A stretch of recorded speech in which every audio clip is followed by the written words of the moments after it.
Hello, everybody. Thanks for joining us. We'll kind of wait a few more minutes just to let some more people trickle in.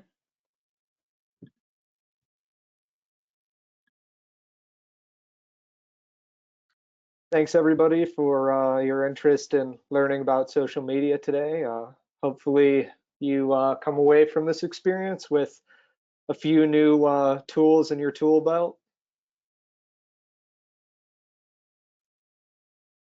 We'll just give it a couple of minutes. See, we've got some more attendees filing in. So thanks everybody for registering.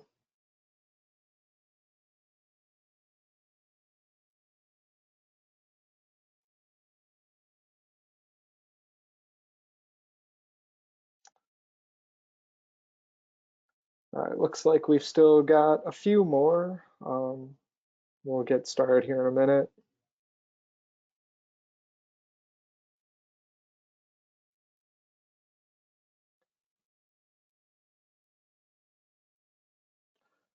All right, Jesse, do you want to introduce the topic a little bit today? Yeah, so welcome everybody. Thanks for joining us. I know there's a lot going on in the world. I know I can speak for Sean for saying we do appreciate you guys decided to spend some time with us.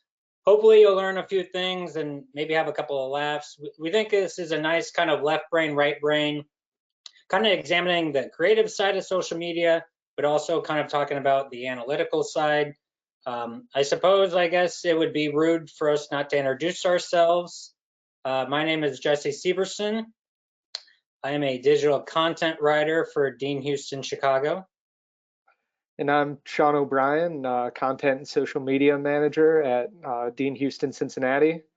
And today's presentation is called Are You Worth Following? And just talking about how analytical performance and creativity combine to create a social media presence for your business that is worth paying attention to, that's worth engaging with, and that ultimately is worth following along with. So we've introduced ourselves. I'm Sean, and I'm joined by Jesse today. We are Dean Houston's premier social media minds. Take that how you will, but we are both involved from the creative and analytical side, but we'll kind of be doing a 1-2 punch to start to tackle some of those creative strategy and then kind of results measurement questions that we know a lot of business leaders have about using social media. So I guess the question becomes like, where do you start with social? I guess where you start is just kind of a quick overview on social media as a whole and kind of what is it in terms of the context of a business to business conversation. Sean, if you want to move to the next slide. So this is the point in the presentation where the presenter is supposed to just do a big data dump of a bunch of crazy big numbers. I'm supposed to say, did you know that 82 gajillion people use Facebook every minute?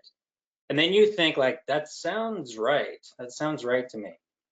So, I mean, there's a lot of data out there that is, it says that something that we already know. Social media is a big deal. And I guess in terms of where does social media fit in the context of this conversation from a business standpoint, how we like to see social media is it's a part of a marketing strategy. As Sean kind of mentioned, the tool in the toolbox, there's going to be a time and a place for social media. And that's why I like to think of, in kind of using that toolbox analogy, that social media is a lot like a power drill. So picture you're renovating a house. Me and my girlfriend have been watching a lot of renovation shows because what else is there to do for the past 8 months? But so Yeah, if it's you're been a great time for home improvement projects. right. So there's going to be a time when you need a power drill. It's the best tool for the job. However, it's not your only tool. You're going to have to saw something. And if you say, well, I don't have a saw, but I have a power drill, it's like, okay, well, that's not helpful. So it's very important to kind of remember that social media is a valuable tool in a larger marketing strategy, but also social media is too important not to take seriously. And going a little further in that analogy, the social media platforms that you have the option of using, some of the ones we have listed up there, YouTube, Twitter, Instagram, LinkedIn, and Facebook, those are all kind of like different drill bits in the power drill. They're all going to accomplish slightly different things. And in the spirit of talking about different social media platforms and kind of how those work, we actually have our first poll question here. So, which of these is not a real social media platform? And we're going to launch a poll in a minute where you'll have a chance to respond here. So your choices are A, Minds, B, Doug Trio, C, Flickr, or D, Nextdoor. And here we'll launch this poll and give you the opportunity to weigh in here on the question. We'll see how many of you are social savvy. Right. We'll give you a couple minutes to get all of your feedback in here. Interesting. Okay.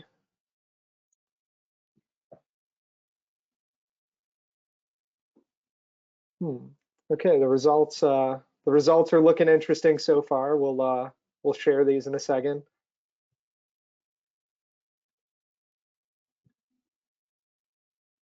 All right, we got most of your responses here, and let's share the Good. the answers. And okay, good to see. Glad most of you spotted Doug Trio. Maybe you or potentially if you have kids are into Pokemon Go or the video game. So you'll know that Doug Trio is indeed a Pokemon. But some of these other ones are a little bit more obscure. Jesse, what's some of the background on these other platforms? Well, just to kind of get a real quick on the Doug Trio thing, evolves from Diglett, of course, for any of our Pokemon friends. Fun fact about Pokemon, my dad took me to see the Pokemon movie in theaters, the first one when I was little, and he called it, quote, the worst experience of my life. So very glad that I was there for that. But yeah, mine's, I mean, Nextdoor is starting to get a little popular. That's kind of very hyper local, kind of community focused. Flickr is probably the most well known, which is probably why 0% mentioned that. And mine's is sort of kind of the cerebral. I mean, still probably mine's and Nextdoor and Flickr is still kind of playing massive catch up with the other big ones. But glad at least a handful of people kind of were able to know. Nope, Doug Trio, I know what that is.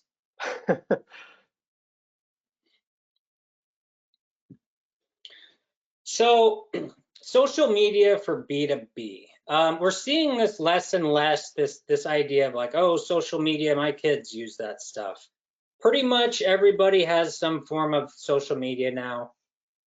I mean, I remember when my grandma got on Facebook, I was like, grandma's on Facebook now? She figured out how to do that? So pretty much everybody has some form of social media. But more relevant to this conversation, this is where a little bit of that mini data dump comes into play, where 84% of C-level or VP level buyers are influenced by social media. More than half of the 575 plus million professionals on LinkedIn are active users.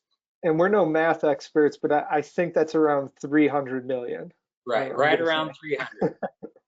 300. And the majority of B2B buyers do research on social media. So there is a real hunger for information on social media for B2B. I know some companies may think like, oh, I just kind of make this one part, like, why do people want to listen to me? That's why I say, just because you don't have an audience the size of Justin Bieber here, doesn't mean that there's not an audience out there for you. Like if you have a product, if you have customers, there's an audience out there that is interested in what you have to say.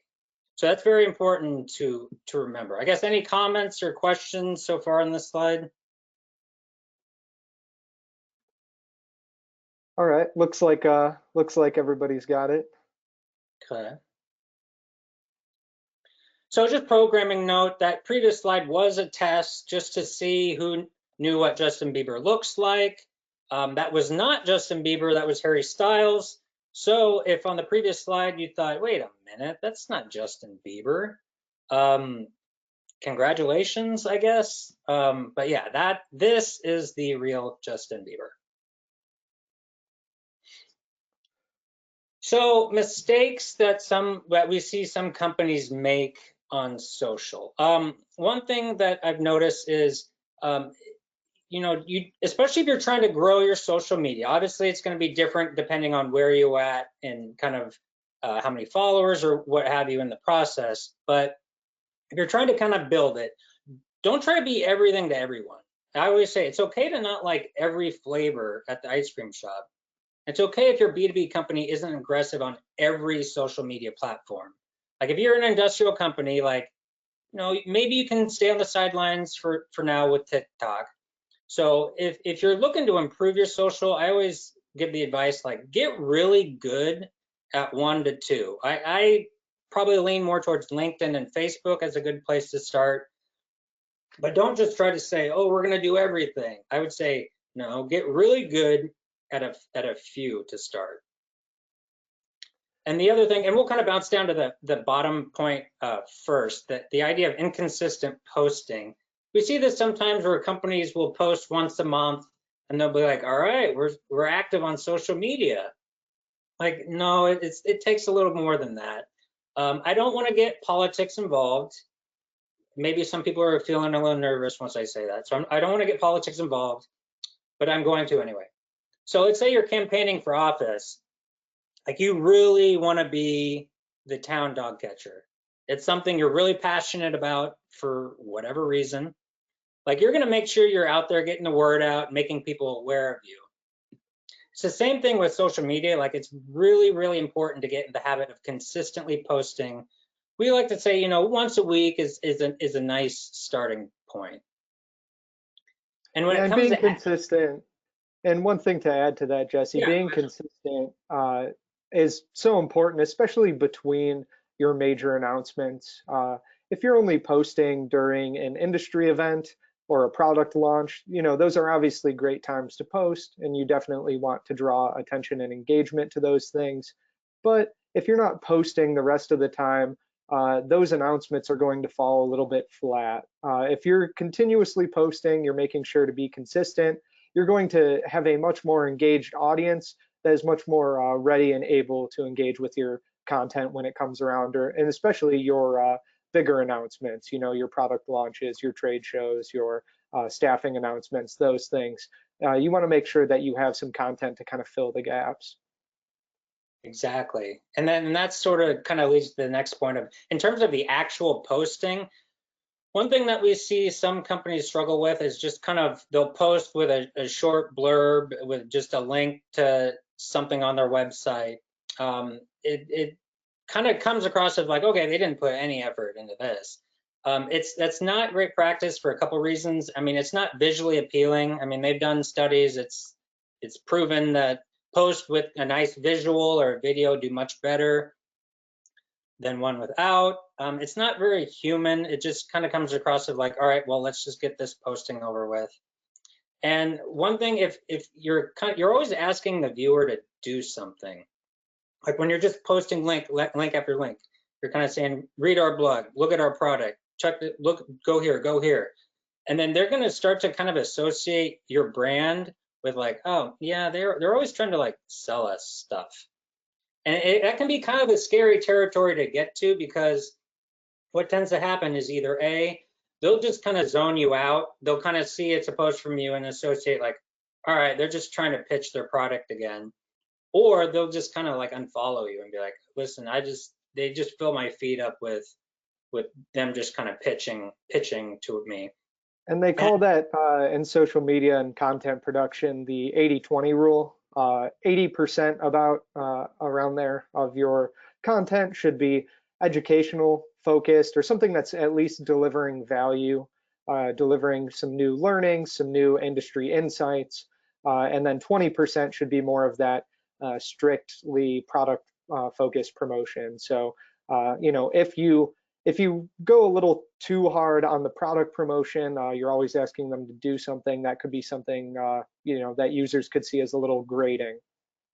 Well, and nobody likes being sold to constantly. Like even if you're just kind of in your own personal life, if you're in the viewer's seat, like nobody likes being sold to. And I guess one example that we have a short video here of what it feels like to always be sold to. So for those who are unaware, it's a little show called Curb Your Enthusiasm. And in this clip, our hero Larry David is at a home retail store, and the saleswoman just will not leave him alone. So Sean. Yeah, you got that bewildered look. So I know it's a lot to take in. No, I'm okay. You know, if we narrow it down. You know what? I appreciate it. I'm not really shopping. I'm just kind of browsing. If I need help, I'll let you know. Oh, take your time. Okay, Great. thank you. Okay. Oh, all the napkin rings in the store are 10% off just this week. Not just these, there's a million more. They're all 10% off. Okay. They make such great gifts. Oh, we have, come over here for a second. Let me show you something. You know what? I'm really not interested in buying anything. Okay. But thank you. Okay. Flatware is always great. All right, look, it's always can you fantastic, stop especially following me really around, simple. please? I'm not interested in buying anything. Stop following me. Please leave. You got it. Thank you. Have a great day. So I think we've all kind of been there, you know, and that's what you really don't want to kind of turn your social media account into, where people associate you with that. So in terms of you know, creating good content, we kind of talked about the mistakes. One thing that I always say, and it can be a little hard for sometimes for a company that's just starting to get into social. Like it's okay to make something that only lives on social, whether that's like a cool graphic or a video. That's where you're kind of starting to build that value for the audience. And one benefit, especially if you're a company that, you know, does advertisements as well, you know, social media can be a really good playground to kind of work on messaging and visuals for potential advertisements. It's good to kind of work on some stuff and be like, oh, yeah, when we ran this image, it really resonated with people, or like people really like this messaging. So that's why I say kind of look at it as kind of a laboratory or a playground to make, and don't be afraid to make something that, you know, doesn't link out to your website, that only lives on social.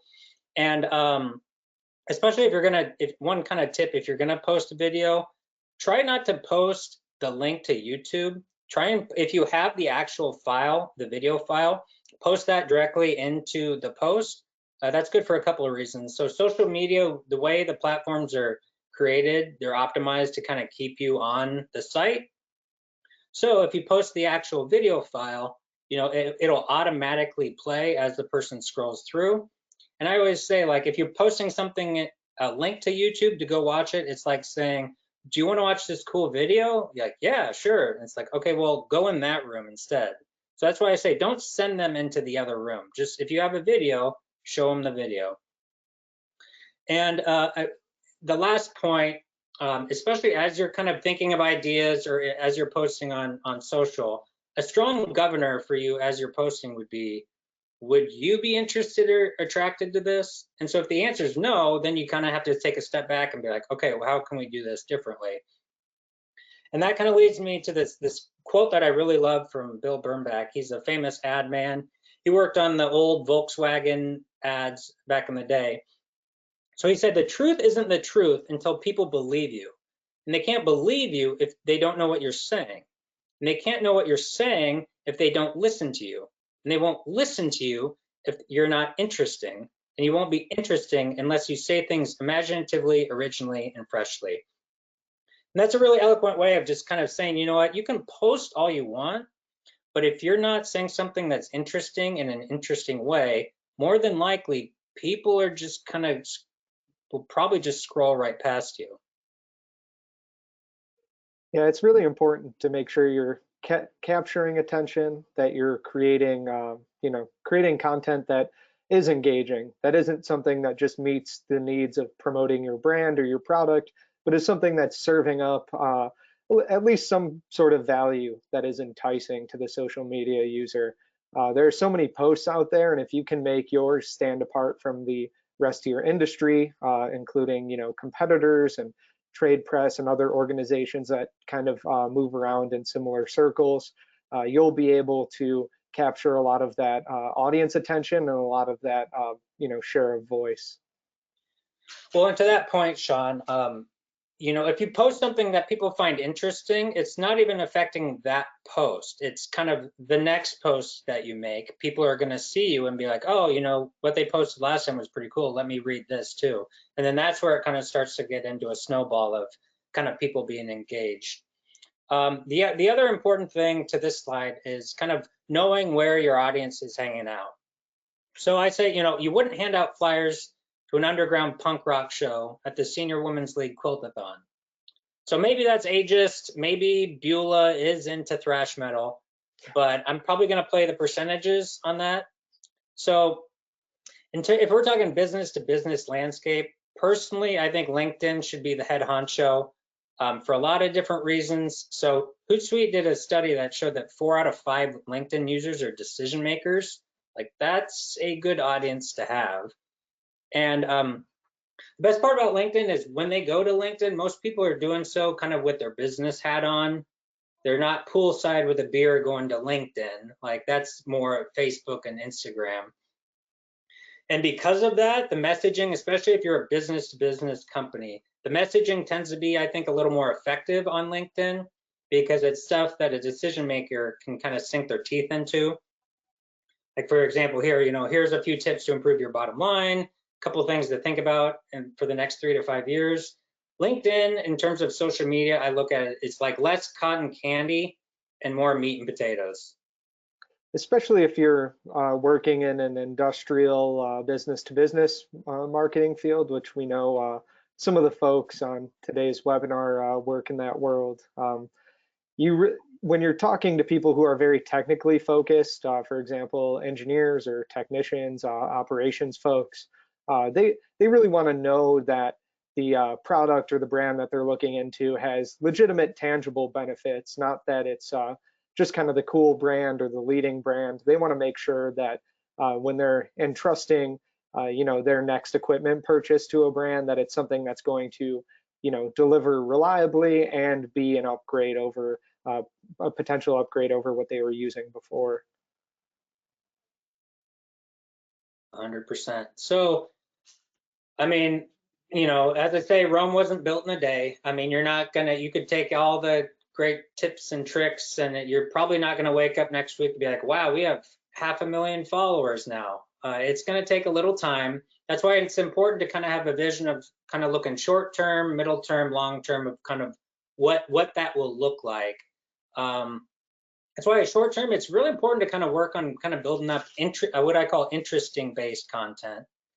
And that's kind of those graphics, the videos, things that people are going to be like the education, that people are going to read it and be like, oh, okay, yeah, that was pretty interesting.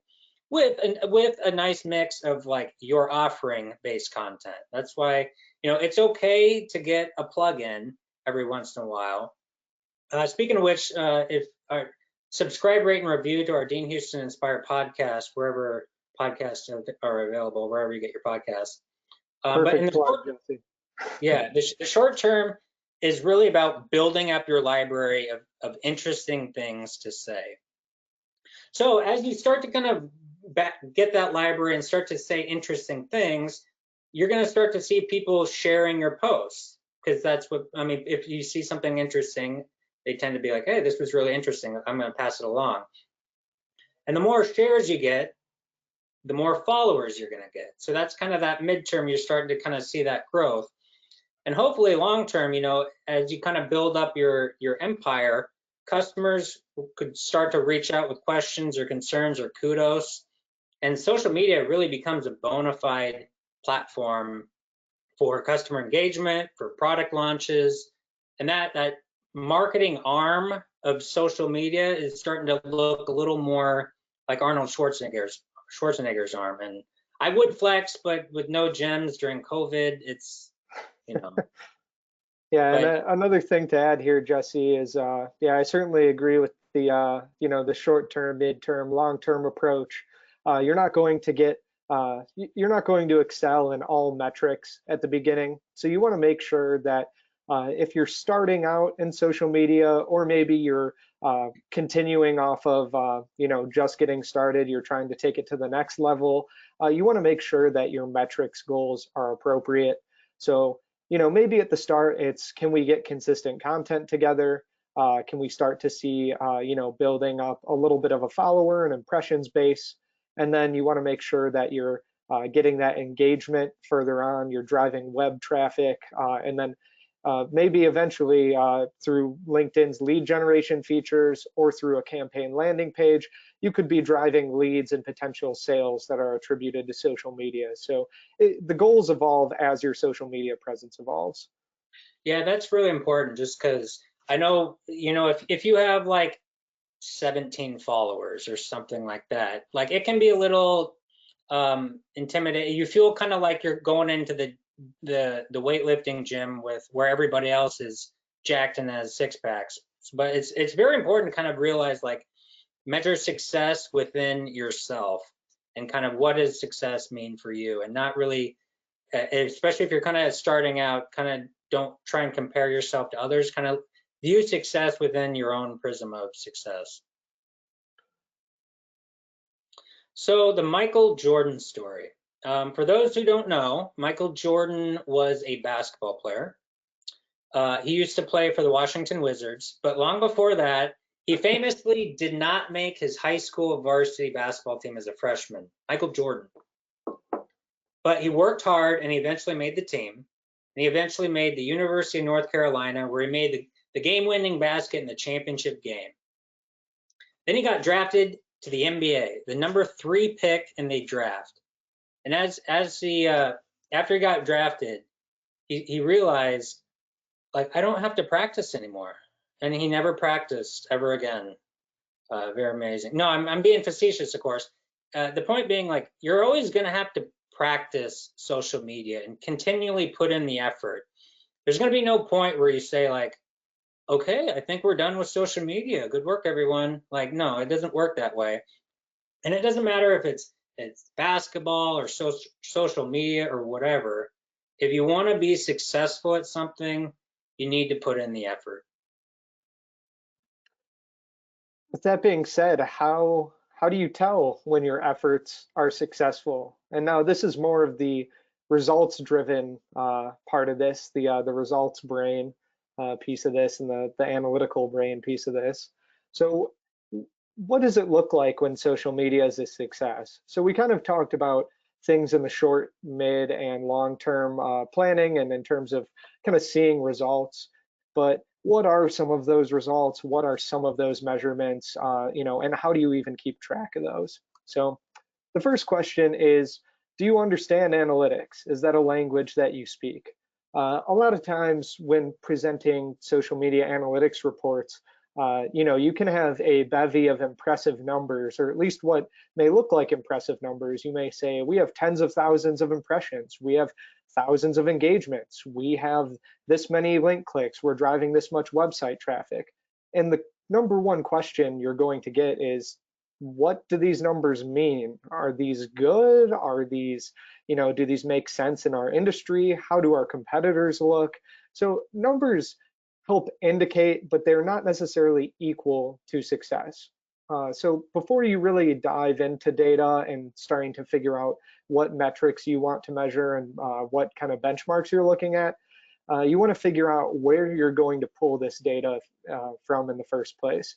So there are a few different options. When you're starting out, you may use the native platform analytics tools. Facebook, Twitter, LinkedIn, and Instagram provide some pretty robust tools in terms of finding out what type of impact you're making. They don't always give you a competitor landscape or necessarily do a wonderful job of benchmarking you. Those are some things that management tools do a little bit better of a job with, third-party management tools specifically. You may have heard of Hootsuite or Sprout Social, or maybe even Buffer.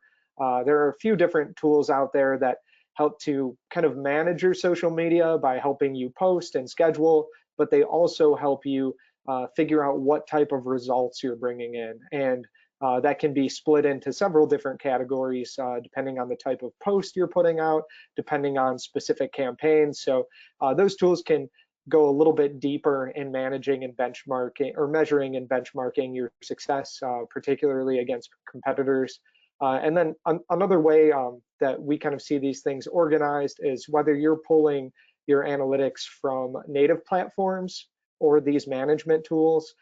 Keeping them in a spreadsheet can be a really helpful way to communicate with key stakeholders as to how your social media is performing, and it helps keep some of your metrics in posterity. Sometimes there are some platforms that will get rid of data past a certain point retroactively. So it's good to kind of hold on to that to make sure you're benchmarking month over month, quarter over quarter, and eventually year over year as you start to get deeper down the social media funnel.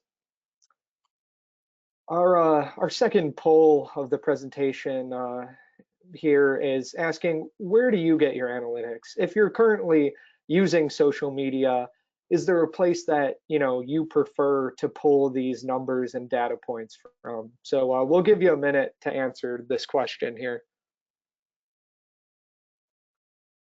So there are obviously some some costs and benefits to these different things. Native platforms are their tools are often free with your use of the platform.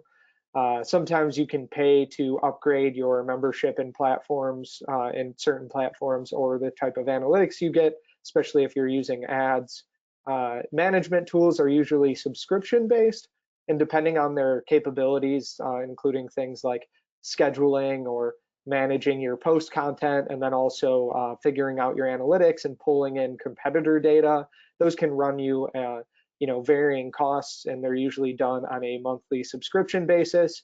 But if you're getting more involved in social media and you have planned ahead for what type of content you're going to post, and you're very seriously considering analytics and how that affects your overall performance, management tools are certainly a great investment to make. It's something that we appreciate, something that really helps us at Dean Houston make smart, data-driven decisions in terms of the content we create and what we do with future content campaigns. We'll give everyone just a little bit more time to vote on this, and we can close it out and take a look at the results here. All right, it looks like we got a majority who have voted here. So let's take a look at the results. And this is pretty good to see. This shows that, the majority of you on this webinar know where you're getting your analytics and kind of know a little bit about those platforms already. So a lot of you are aware of management tools, and maybe if you're a stakeholder, you're receiving a pristine prepared report on your desk in the form of spreadsheets or an executive summary. And then it's good to see the minority is in analytics. We don't have those. And if you don't, Dean Houston would love to start that conversation to help kind of point you in the right direction and kind of show you, if you are indeed using social media, where you would be able to find those analytics and kind of help you decipher what some of those metrics and data points mean. So good to see. It seems like we have a pretty far along audience here who does understand some of the finer points of analytics. So that's awesome to see. So once you have a system for measuring and reporting, you get to some existential questions about social media. Is it working? Does what we're doing matter? What are we really doing on this platform? So you want to establish your goals early. So, but while you're figuring out, whether you're going to continue investing in social media or if you're going to start investing in social media, make sure that you kind of have a clear idea of what you're trying to achieve. So some of what we already talked about in that short versus long-term planning. At the beginning, you may just want to grow your follower base and make sure that you're kind of steadily growing your impressions and reach, and that you're seeing more users who are looking at your content. At the very least, you make sure that people are aware of it. As you move forward, obviously engagement is very important. those likes, those comments, shares, those are all really important pieces that kind of show that your content's resonating with your audience, and maybe it's even driving some sales and technical inquiries. And then hopefully you're also driving web traffic. If you're creating content in conjunction with your social media promotion, like blogs or newsletter articles or video content, make sure that you're sharing it on the platforms you're using to help kind of not only drive on-platform engagement, but to also drive a learn more at this link, so you can help to make sure people are going to your website where you kind of control the narrative and they're immersed in the world of your brand. So social media is what we call a shared platform, where you are sharing the space with potential end users and channel partners. But when they click through and go to your website, that's an owned space. That's kind of where you control the narrative and share info solely about your product. So you're not competing with some of the other noise that might be out there. And obviously, if you're running paid campaigns versus organic campaigns, the measurement of success is going to be a little bit different. So when you're running organic campaigns, you may say, oh, how many impressions did we get, or how many engagements, and is that better than we did on our last slate of posts, or are we doing better than our competitors? But in terms of paid, you get a little bit more advanced. You get to see, what kind of cost per click, or cost per engagement, or cost per video view that you're getting. It kind of gives you a better breakdown when you're paying into the social media ecosystem. They do a better job of providing, analytics that show you kind of how you're performing and what kind of benchmarks you're meeting. For example, Facebook uses a thing called relevance score. So they decide kind of how you're performing with your audience and whether your cost per click is falling within a good range. And again, just to reiterate, while you're combing through all these metrics, it can be a lot to decipher, but make sure that you are looking at the metrics that matter for each piece of content or each run of content. So were you trying to drive awareness and video views of a new promotional video that was part of a product launch? Were you trying to make sure that you got as many clicks and form fills as possible on a new landing page? Or were you just trying to kind of build your audience and get more followers based on some early social media posting, and you're just starting out in terms of content? Like the stage you're at, again, can't reiterate this enough, is going to determine which metrics matter, and that's something you want to make sure that you figured out beforehand and before you start posting.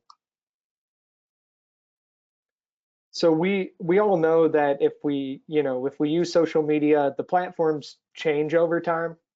For example, Instagram used to be just a photo sharing app, but now it's all about IGTV and videos, and they've actually stepped up to compete with TikTok with their Instagram Reels tool. They also have stories, which was something that they kind of stole from Snapchat as well, and now LinkedIn even has stories. It's kind of crazy the amount of tools that we see trickle through. LinkedIn is usually, since it's in a more business-to-business area of expertise, they will get some of those more experimental tools like stories. They'll get those a little bit later, but it's always good to keep an eye on what type of tools are evolving, what type of tools are being added to platforms. And if you really focus on kind of those more person-focused tools like Instagram, or the tools that are a little bit more business to consumer focused, you can kind of see what the future will look like for business to business marketing.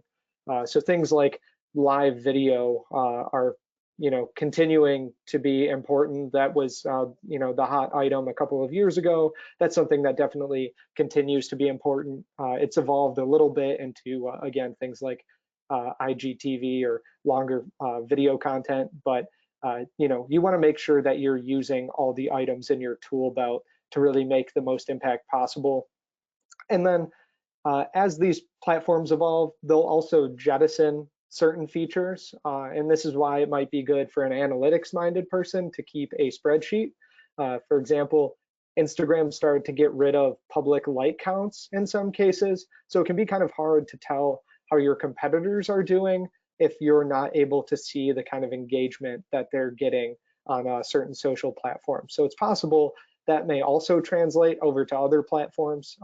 We haven't heard word of that happening just yet, but it's certainly something that we know Facebook has batted around, and usually LinkedIn will also kind of follow suit eventually. So we'll definitely be keeping an eye on that one. And then another feature, LinkedIn Pulse, which used to be a forum for posting articles and was only available to specific users. Now every user can post articles and can post promotional materials. So that's become really valuable in getting sales channels motivated to share kind of your branded message and kind of incentivizing your employees to become brand advocates, because they have a lot more power in their hands now on their personal LinkedIn profiles than they did maybe a couple of years ago. So like Jesse was saying earlier, I think a lot of us have gotten very into home improvement projects, or at least watching home improvement shows. So in the spirit of that, keeping your plan open, not like a Chip and Joanna open floor plan, but keeping your plan flexible and fluid.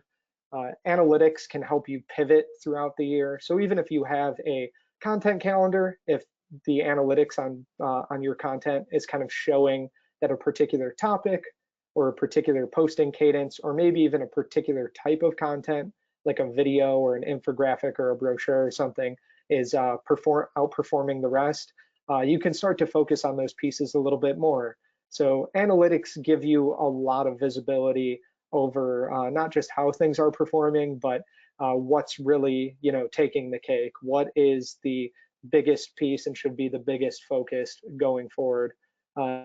Also, you want to keep an eye on not just how your content is performing, but on how competitor content is performing. Success is all relative on social media. Jesse used the example earlier of going into the gym and seeing people who are, already a lot further along in their fitness journey. Don't let that be something that, discomforts you or discourages you from pursuing content and social media marketing. You just want to make sure that if there are a few competitors who have maybe gotten a head start, you want to make sure that you're seeing specific campaigns that are winning. You're seeing specific gains in followers and engagements compared to your competitors. And when you start to see some interesting ideas take shape, or you start to see some maybe more innovative ideas being employed by competitors, don't be afraid to lean into that. If a competitor is maybe using something that's more like a new tool, like a podcast or a vodcast, a video cast, don't be afraid to try to experiment with that. People, especially with what's happened in our world with the pandemic, people have gotten very comfortable with authenticity. So you don't always need a very high production budget to make interesting, engaging video content come to life. As long as you have a space with a clear background and you have a good phone camera or a computer webcam, you could set up a series of technical pro tips or something along those lines that are very engaging and person to person. Because at the end of the day, social media, it has the word social in it. It's extremely focused on interpersonal relationships.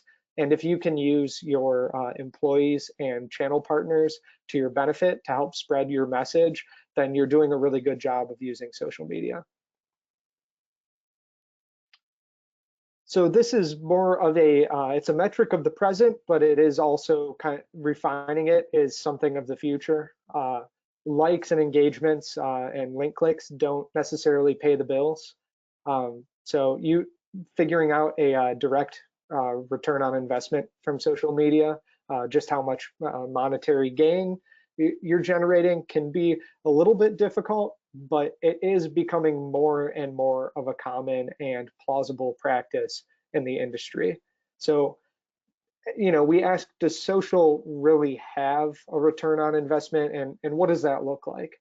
Well, as of right now, there are certain cases where there is somewhat of a direct return on investment. So looking at looking in terms of potentially e-commerce sales, if you're linking to an e-commerce site, you can track sales that way, or potentially this is more of a B2C focused area, but you can sell products specifically on Instagram and Facebook. You could potentially be making on platform sales or sales connections that have a certain monetary value attached to them. One of the ways that at Dean Houston that we kind of focus on it is by tracking leads and seeing where leads come from and which marketing sources they come from. So we try to attribute our share of leads to social media, email marketing, paid media marketing, you know, traditional trade press marketing. And that way we get to see what platforms are kind of driving the creation of new potential sales contacts. And then if you have any sort of conversion on your website, maybe that's somebody using a cost calculator or somebody filling out a form to learn more about a certain product, maybe that comes with a monetary value as well that you can work to determine. And by using pixel tracking from the social media platforms, you can determine that journey from social media user to website user to potential lead, potential sales conversation. When you're working in paid campaigns, ROI is going to be a little bit more accurate since there's a direct investment there. But there are a couple, you know, ways to approach this equation, with one being an equation for organic, you know, your organic posting activities. So, you know, the paid equation is your labor and your ad cost going up against sales and leads and whatever else might have an attributed monetary value. And your organic equation is going to be more in the ballpark of, you know, just your labor. So your labor to create the post, to create whatever visual asset goes along with it, and then that kind of compared to what kind of monetary attribution you can make to it. So you can do a little bit of ROI calculation, and as pixels and as web tracking continues to evolve, we're going to see, you know, much more well built out versions of these metrics. So you, like I said before, use analytics to help pivot, to help steer the ship, to help guide your future content activities. So, you know, test and test again. Don't be afraid to do something a little bit innovative, do something a little bit more creative. You're going to find that the right answer is the one that gets better results. So you may think initially that you know, you see that people on other platforms or your end users on other platforms prefer to get a sales brochure. Maybe on social media they're looking for something a little more bite-sized, like an infographic or a 30-second you know, technical maintenance tip video. So keep reworking, remolding, and just kind of reinvesting into that social media process and that overall content process. Try looking into different audiences. If you are going after specific end users in specific markets or applications, there are actually really robust tools on LinkedIn and Facebook that can kind of help you narrow in on either specific individuals or people who fit certain attributes like job title, skills, kind of the market or industry they work in, and even specific companies that they might work at. The term going viral, thankfully, has kind of left our discourse a little bit, but you know, for those of you who might still be thinking about going viral via social media, what you should be thinking about is you know, tangible improvement, making sure that your month over month or quarter over quarter results are improving, as opposed to you know, one post that went viral. It's going to be kind of hard to, you know, capture in a bottle what virality means or how to achieve that. So really what you should be aiming for is steady improvement that involves you being better than competitors and benchmarking against previous versions of yourself. So if your social media account this year or in 2021 is doing better than it was the year before, that's an improvement, and that's showing success. And a little extra tip here, followers and engagements are going to kind of grow in a direct correlation over time. Generally, that's what we see. As you get a bigger follower base, you're also going to get a bigger bulk amount of engagements. but engagement rate is really the best gauge to kind of measure your success in that moment. So based on the followers you have and the impressions you're getting, what kind of engagement are you attracting? And if you're maybe punching above your weight, maybe you're doing a great job and you're well on your way to having a successful social media platform. But if you're putting out content regularly and you're just not seeing a very high engagement rate, maybe it's time to kind of rethink what type of content you can post. Consistent posting is only as good as the type of content and the quality of the content that you're putting out. So with that, do we have you feeling ready to conquer social media, ready to create a creative strategy and to start to execute and measure that? And are there any specific questions about social media, maybe some social media trends, or social media curiosities that you have that you'd like to pick mine and Jesse's brain about? I do see that we have a question come in, and this is a kind of a comical question. It says, I read recently that social media trends are largely determined by the whims of 14-year-old girls. I've also heard that the popularity of Facebook and Twitter is beginning to wane a bit. So how important and or difficult is it to stay on top of the latest trends regarding platform popularity and overall effectiveness? And how do you know when a change in approach might be needed? That question is very complex, and I think it is very interesting. I would say the more B2C focused and kind of the more the more personal life focused platforms like TikTok and Instagram certainly go that way, and certainly go the way that influencers go. But platforms like LinkedIn are going to be more stable. They know that they have a professional audience and that they're having very serious sales related conversations via the platform. So those ships are going to be a little bit harder to redirect than something like Facebook, Twitter, Instagram, or TikTok. And even though the popularity of Facebook and Twitter are waning a little bit, they still have an absurd number of users, and their number of users that they do have are pretty dedicated and ingrained into using those platforms. There's still quite a bit of loyalty on those. Yeah, Sean, to your point, that's kind of going back to the idea of kind of knowing where your audience is at and not trying to be everything to everyone. I mean, in terms of like the 14-year-old girls, like that's like the Snapchat, the TikTok, and that's where it's important to be like, okay, is that channel right for us? It may not be, and so that's why I would say maybe not waste the effort on something like that and really focus on something like LinkedIn. And with Facebook, I know it's kind of had a lot of bad headlines, and you kind of feel like, oh, nobody uses it. But that's sort of, I mean, it's still the giant of social media. It's kind of like the Yogi Berra comment about like, oh, nobody goes to that restaurant, it's too crowded. Where That's a really good way to people put it. may seem like it's nobody uses Facebook, but guess what? A lot of people use Facebook.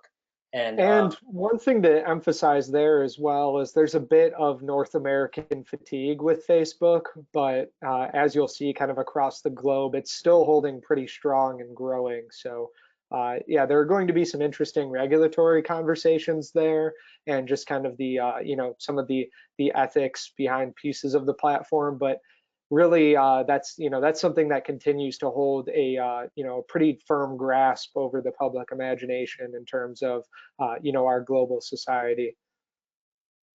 Yeah, and that's why I kind of say, like, if you had two, I would lean towards having LinkedIn be kind of your primary focus, because that's, like I mentioned, like people are coming with their business hats on. You don't see a lot of high school teenagers going like, oh my God, I was on LinkedIn, and you wouldn't believe, like, that conversation doesn't happen. But because it's good, because people come like with a business mind coming to the site.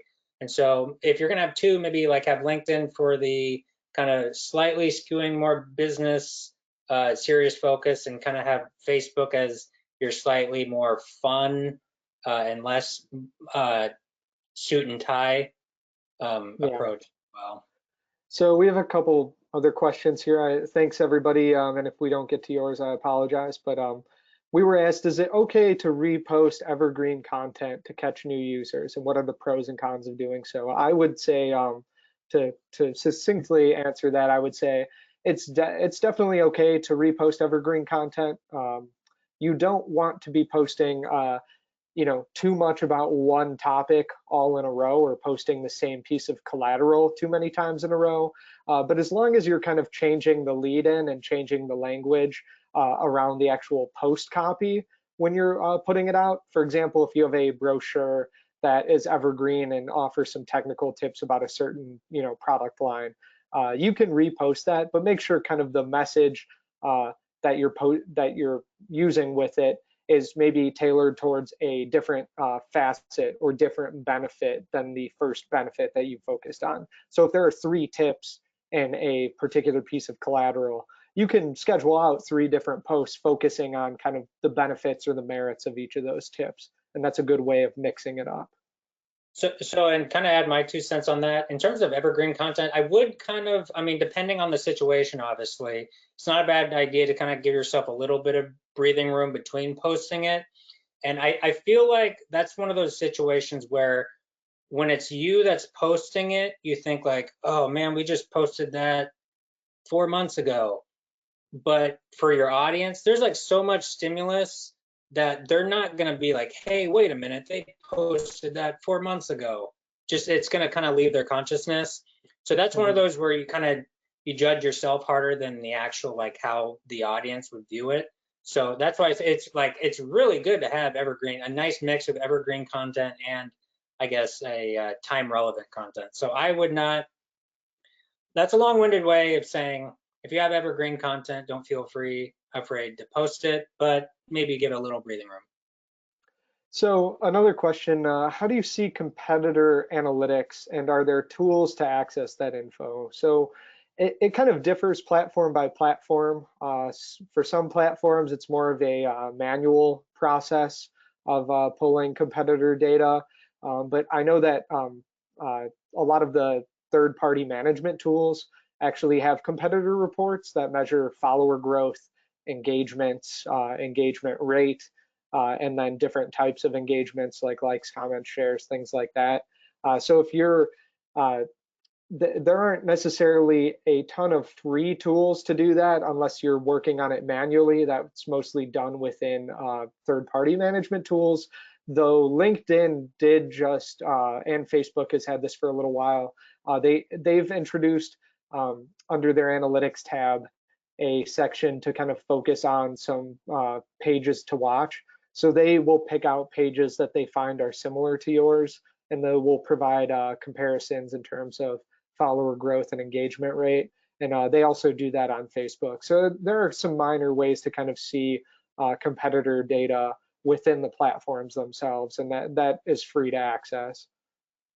So Sean, I guess since you're kind of the analytics savant, one question I had for you kind of related to that would be like, if we're looking at competitor analytics, do you think it's important to actually document their analytics, or is it more kind of getting a sense and a feel as you're kind of browsing, be like, okay, that post is really popular. What about it with that post? Or do you think it's important to actually document stuff?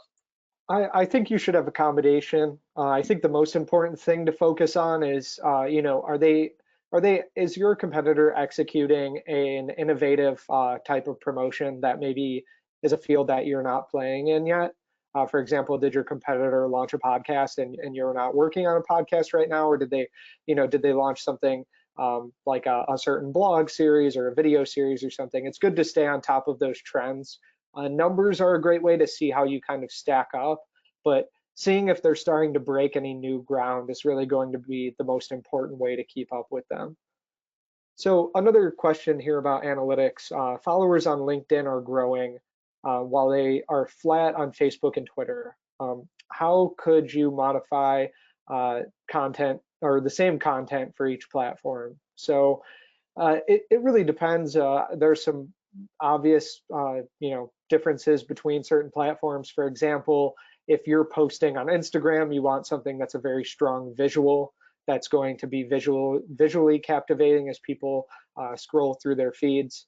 If you're working on LinkedIn, you're probably working with a savvier, more experienced consumer. So you want to make sure that if you're talking about and this is in the B2B space specifically, if you're talking about a particular product or maybe technical point, you want to make sure that you're establishing that you are a thought leader on it and that you're using signifiers and language that shows that you're embedded in the industry. Whereas on Facebook, you may want to show a little bit more of the culture and kind of what your company and brand stand for. So for example, if you had a piece of video content that was an educational piece, you would really emphasize on LinkedIn that you are a leader in the industry, that you have a team that is so knowledgeable about particular technologies. And then on Facebook, the same video you might use as a way to say, we're putting our employees front and center in terms of establishing our brand and our standing within the industry, and we're proud to have been serving the industry for this many years. More of a brand awareness, a brand taking a stand as a brand, and then also kind of showing your pride and culture a little bit. But it depends on the piece of content, but that's kind of just a quick example. And then lastly, and this will be our last question here. I know we're going a tad over time a little bit. So which brands or companies that do you personally think are doing well in the social media arena? I will tell you that just about every social media meeting I've gone to in the last 2 years, someone has brought up the Wendy's Twitter account.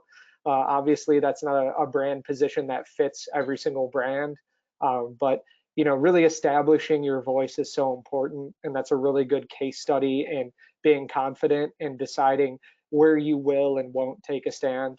Just kind of deciding that for Wendy's, it was deciding that fresh food, which is a big differentiator in the fast food market, was something that they could get behind. So maybe it's the reliability of your products, maybe it's your standing in your industry or the fact that you've been doing it longer than anyone else. Kind of finding that piece that you're comfortable standing behind and being confident in, and really leaning into that is what seems to make social media platforms successful. Another piece of that, and this goes for several social media or companies on social media, is having a really responsive team where you are able to take complaints and customer praise and provide helpful responses to it. So you make sure that your audience is feeling heard and that they are seeing social media as a valuable way to get in touch with you. Yeah, to that point, in terms of the Wendy's, I mean, it's slightly different just because it's a fast food burger joint. But what I think makes the Wendy's social media so effective is it's very human. Like you can tell they're kind of having fun. And I'm sure there was a conversation like, hey, I don't know, like this is kind of rocking the boat. It might be risky. And that's why it's kind of like sometimes, it's okay to have fun and be like an actual like human sense of a company. And so that's why there may be kind of some walls where you and some discomfort of just like, I don't know. And I mean, I'm not advocating like, all right, we're gonna start saying the F word on like, okay, no, like, yeah, but just certainly having fun and like experimenting and not being afraid of chances. Although, I mean, in the grand scheme of things, like the chances are not that big if you kind of think about it. But a lot of social times, media has a very short, each post can have a short shelf life, and that's something to keep in mind. That was something we emphasized with posting evergreen content. Not everyone's going to see every post, and not everyone's going to make a big deal out of every post. So if you do something that is a little bit more, more confident or boastful, or something that's a little bit different from your usual posting, chances are, if it doesn't succeed, that will subside pretty quickly, and you can get right on with posting your regular content. But it's certainly good to try to take a few chances and be creative. yeah, because you won't find, in terms of answering that question, you're not going to find a company that's like, oh wow, they're killing it on social media. like they always post, business speak and real they're always just kind of sending me to blogs. Like the great social media and the effective social media channels are ones that kind of are very approachable because they kind of they understand like it's social media. Social media should be a little bit fun. Yeah, exactly. And that's I think that's a good message to leave everybody with. Getting into social is a fun, creative process. Make sure that you're staying on top of measuring the ways in which it impacts your business. But at the end of the day, it's the most useful piece of social media is establishing your brand and kind of establishing the human interpersonal connections side of your business. It's about making those human connections and about making sure that people feel like your brand is approachable, that your brand is available, and your brand is making a statement that it's going to be helpful and open to the public. So yeah, that's what we'd like to leave you with. Hopefully you found our presentation valuable. Thank you so much for joining us, for registering for our webinar today. Jesse and I and all of Dean Houston, we really appreciate your time. Even though we went a little bit over today, hopefully we're able to provide you a little bit of extra value with some of those answers to your questions. If you have more questions, feel free to reach out, by the way. Yeah, of course. Yeah, if you already have a contact at Dean Houston, or you're in contact with somebody at your company who's in contact with Dean Houston, please send your questions along. They'll find their way to me and Jesse or to others in our content department, and we'd be more than happy to help guide you either through your current social media journey or help you get kick-started. So thanks so much, everybody. We'll wrap this up, and everybody have a good rest of your day. Have a great week, and have a happy Thanksgiving. Thank you, everybody. Bye.